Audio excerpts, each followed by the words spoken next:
మన రక్షకుడైన యేసుక్రీస్తు నామములో అందరికీ వందనాలండి. ఈరోజు దేవుని మాటలు రోమీలకు రాసిన పత్రిక 3వ అధ్యాయం 23వ వచనం. ఏ భేదమును లేదు, అందరూ పాపము చేసి దేవుడు అనుగ్రహించు మహిమను పొందలేకపోవచ్చున్నారు. ప్రేమన దేవుని బిడ్డలారా, పాపమును ఒప్పుకోవాలి, దాచిపెట్టకూడదు. ఎవరైతే పాపమును ఒప్పుకుంటారో వారిని దేవుడు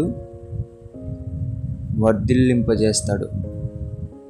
ఎవరైతే పాపమును దాచిపెట్టుకుంటారో వారిని దేవుడు అస్సలు పట్టించుకోడు. యథార్థ హృదయులంటే దేవునికి చాలా ఇష్టం. ఈ వాక్యం చెప్తుంది, ఏ ఒక్కరు కూడా పరిశుద్ధులుగా లేరు.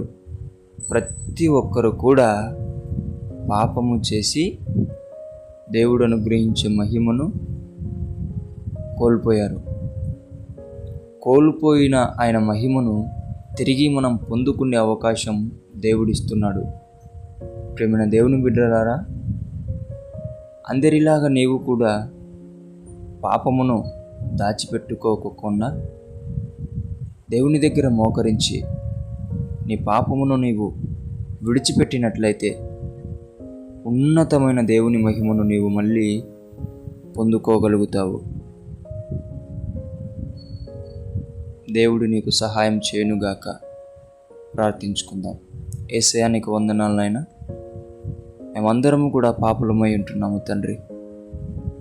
కానీ నీ దగ్గరికి వచ్చి ఎంతమంది అయితే యథార్థ హృదయులై నేను పాపిని అని ఒప్పుకుంటున్నారో వారందరి ఎడలని ఉన్నతమైన కృప చూపించి వారు ఏదైతే కోల్పోయారో ప్రభువా, నీ మహిమను వారు తిరిగి పొందుకునే బిడలగా నీవు సహాయం చేయమని యేసు నామమున ప్రార్థిస్తున్నాం తండ్రి. ఆమేన్.